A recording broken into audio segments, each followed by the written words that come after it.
अस्सलामुअलैकुम। गर्मियाँ आ गई हैं और बकरियों को बहुत ज़्यादा धूप लग रही थी। फिर मैंने सहन की सफाई की और बकरियों को छाँव में कमरे के अंदर बांध दिया ताकि सुकून से अपना चारा खा सकें।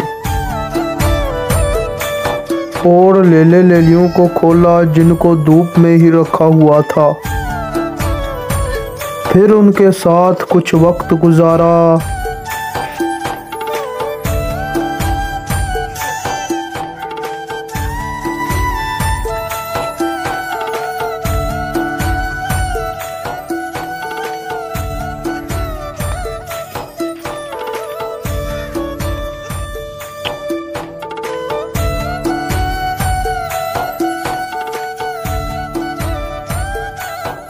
घर आया तो घर वाले समोसे पका रहे थे।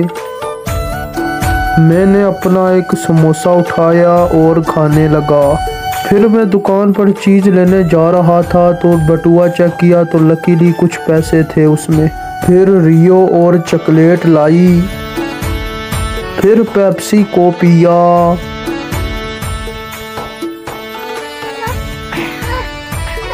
और बिस्कुट भी खाया जो काकी ने दिया।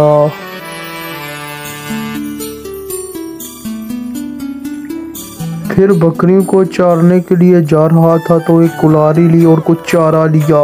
बाहर निकलकर दरवाज़ा बंद किया। फिर अचानक ही जंगल में बहुत ही तेज हवा शुरू हो गई। यकीन करें इतनी दिलकश और प्यारी हवा थी।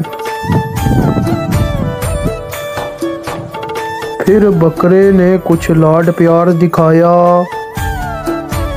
कभी पाँव को खाने की कोशिश करता, कभी मुंह को, कभी हाथों को। तो पता चला ये तो मुझे ही खाने की कोशिश कर रहा है। और बकरी थक कर बैठ गई। फिर तकरीबन दोपहर के 1 बज चुके थे और बकरियों को घर जाने का टाइम हो गया था। फिर गुड्डी को उड़ते हुए भी देखा। और आज मैंने एक चैलेंज भी किया। जीतने वाले को मच्छी फ्राई, पापड़ और 40 रुपए का रियो मिलेगा। चैलेंज सिंपल सा है। ये 5 बालें मुझे बाल्टी में डालनी है। अगर ये 5 बालें मैंने बाल्टी में डाल तो रियो, बिस्किट और मच्छी फ्राई सिर्फ मैं खुद खाऊंगा। और अगर एक भी बाल गिर गई तो सब कुछ मैं अपने घर वालों को दे दूंगा, खुद कुछ भी नहीं खाऊंगा। तो आप देख सकते हैं पहली बाल बाल्टी में डाल चुकी है और जब दूसरी बाल डालने लगा तो बाल्टी ही गिर गई। इसको हम 9 बाल कहेंगे। फिर बाल्टी सीधी की और एक बार फिर ट्राई किया और दूसरी बार भी बाल पर गई। फिर तीसरी बार मैंने बाल फेंकी तो वो भी बाल्टी में ही गिर गई।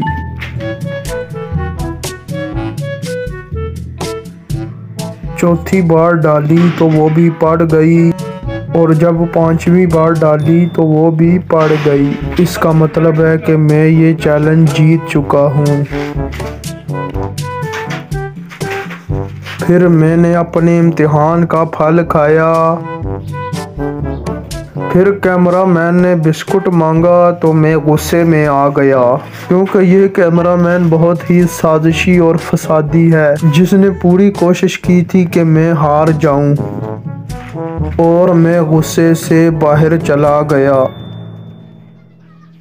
आज मैं आपको बताऊंगा कि इंसानों में और इन कुकड़ों में कोई भी फर्क नहीं है क्योंकि इंसान भी लालच कर कर पैसों के पीछे भागता है और ये भी लालच कर कर खाने के पीछे भागते हैं। जैसे ही मैं इनको खाना डालूंगा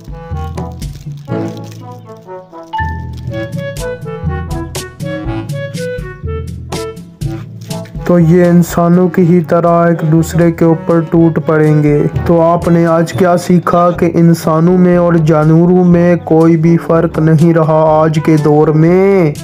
फिर ये बिल्ली हमारे घर कुछ चोरी करने आई थी।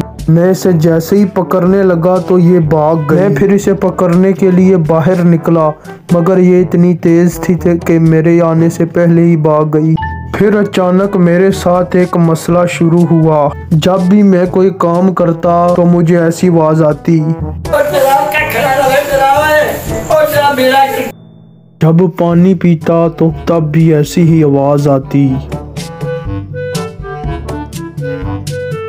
और जब मैं लैट्रिन में इंडिया पाकिस्तान की जंग लड़ रहा होता हूँ तो तब भी यही आवाज आती है।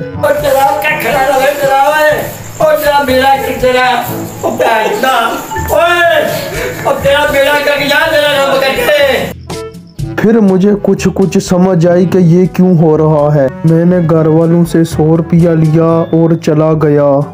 दुकान पर पहुंचा तो पता चला कि नाई की दुकान बंद है और वो चला गया है। फिर मैंने सोचा कि अगर इस बाबे से बचना है जो रोज गालियां देता है तो मुझे बाल कटाने होंगे, और ये घर वालों की ही बदवाएं हैं। फिर क्या, मैंने सारा सामान इकट्ठा किया बाल काटने के लिए। मैंने अपने बाल खुद ही काटे, इतने काटे कि सारा ये बाल ही खराब कर दिए। नीचे आप देख सकते हैं इतने ज्यादा बाल बर्बाद हो गए। अपनी असलियत छुपाने के लिए थोड़ा सा कंगा मारा, क्योंकि मैंने बालों के बीच में बहुत बड़ा मोर कर दिया था। जब मेरे बाल खराब हो गए तो घर वालों से थोड़े सीधे करवाए। किसी ने सज्जी साइड कैंची मारी, किसी ने खब्बी साइड, पर बाल सीधे हो ही गए। फिर मैं नहाने के लिए लैट्रीन में गया।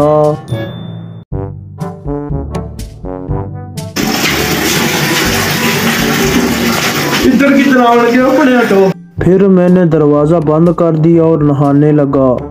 ठंडे ठंडे पानी से नहाकर जब मैं बाहर निकला तो पूरा जिस्म अकड़ गया था। फिर जब कैमरामैन ने तनख्वाह मांगी तो मुझे गुस्सा आ गया, और फिर वो चाकू लेके मेरे पीछे पड़ गया। नहाने के बाद परफ्यूम लगाई, फिर क्रीम लगाई, फिर पाउडर फेंका, फिर पता नहीं क्या क्या लगाया, कुछ समझ ही ना आई। फिर फौरन सो गया, क्योंकि खुशबू और क्रीमें लगा के मैंने परियों से मुलाकात करनी है। अल्लाह हाफिज।